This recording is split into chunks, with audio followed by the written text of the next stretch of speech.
दोस्तों, छठ पूजा भारत का वो पर्व है जहाँ प्रकृति, आस्था और अध्यात्म एक साथ सूर्य को नमस्कार करते हैं।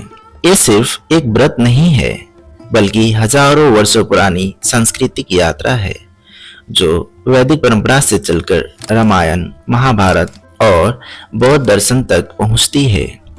आइए देखते हैं छठ से जुड़ी अलग अलग पौराणिक कथाएं क्या क्या हैं।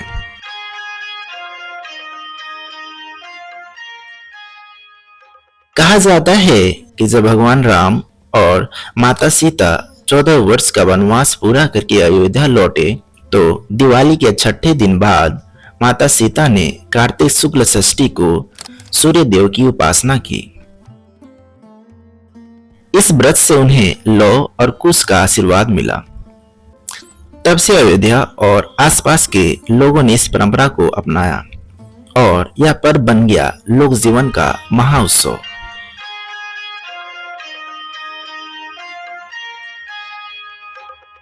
महाभारत में सूर्य देव के पुत्र कर्ण हर दिन नदी में खड़े होकर सूर्य को जल अर्पित करते थे। उनकी अटूट भक्ति और तपस्या से प्रेरित होकर ही बाद में छठ पूजा की परंपरा विकसित हुई। आज भी लोग कर्ण की भक्ति को स्मरण करते हुए सूर्य भगवान को अर्घ्य देते हैं। इसी तरह द्रौपदी और पांडवों ने भी वनवास के दौरान सूर्य की उपासना की थी। ऋषि धौम्य ने द्रौपदी को छठ व्रत करने की सलाह दी और उनकी भक्ति से सूर्य प्रसन्न होकर एक दिव्य पात्र दिए, जिससे कि पांडवों की भूख मिट गई। इसलिए छठ व्रत को संकट मोचक और कामना पूर्ण करने वाला व्रत कहा गया।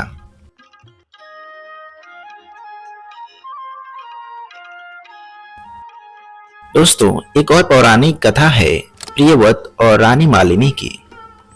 पुराणों के अनुसार राजा प्रियव्रत और रानी मालिनी संतानहीन थे। ऋषि कश्यप के कहने पर उन्होंने यज्ञ किया, लेकिन रानी को मृत शिशु प्राप्त हुआ। दुखी राजा आत्महत्या करने जा रहे थे, तभी देवी षष्ठी प्रकट हुई। उन्होंने कहा, 6 दिनों तक श्रद्धा से मेरी पूजा करो, तुम्हें संतान का सुख मिलेगा। राजा रानी ने पूजा की और देवी प्रसन्न होकर उनको पुत्र का जीवन दान दिया।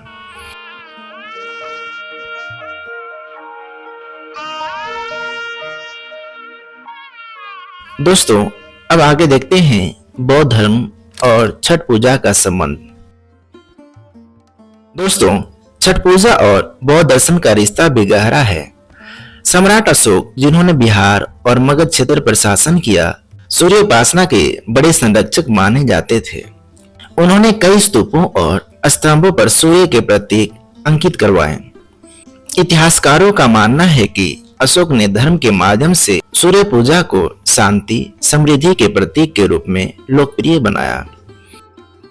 बाद में यही परंपरा लोक जीवन में छठ के रूप में समाई।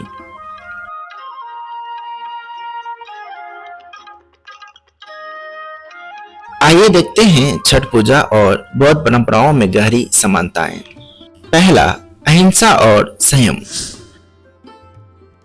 छठ में जीव हिंसा वर्जित है और बौद्ध धर्म का यही मूल सिद्धांत है। दूसरा, उपवास और ध्यान। निर्जला व्रत और सूर्य को अर्घ्य देने का क्षण वास्तव में ध्यान और आत्मशुद्धि की प्रक्रिया है।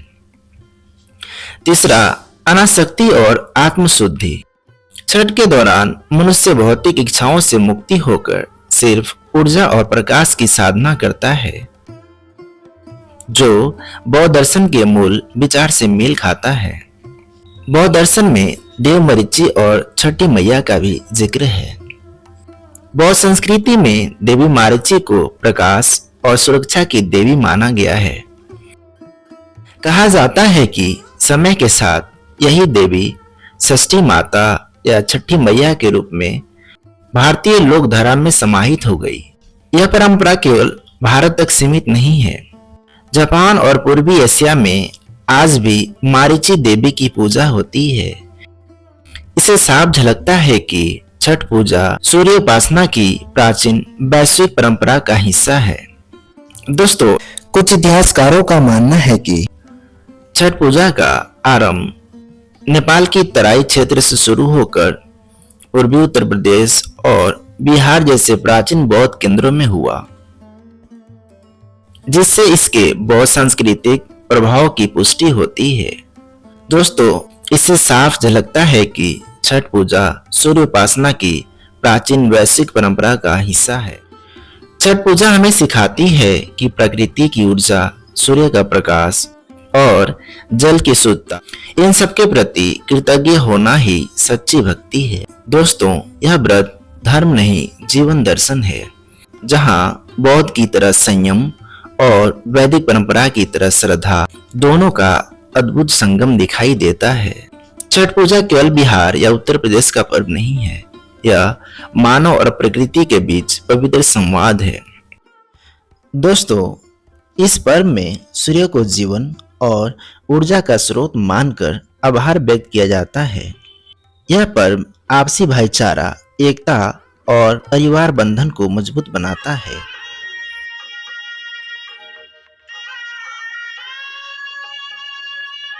नदी तटों में स्नान, संकल्पित उपवास और सूर्य अर्घ्य देने जैसी क्रियाएं प्रकृति केंद्रित आचरण को प्रेरित करती हैं। एक ऐसा पर्व जो कहता है प्रकाश ही जीवन है और जीवन ही साधना।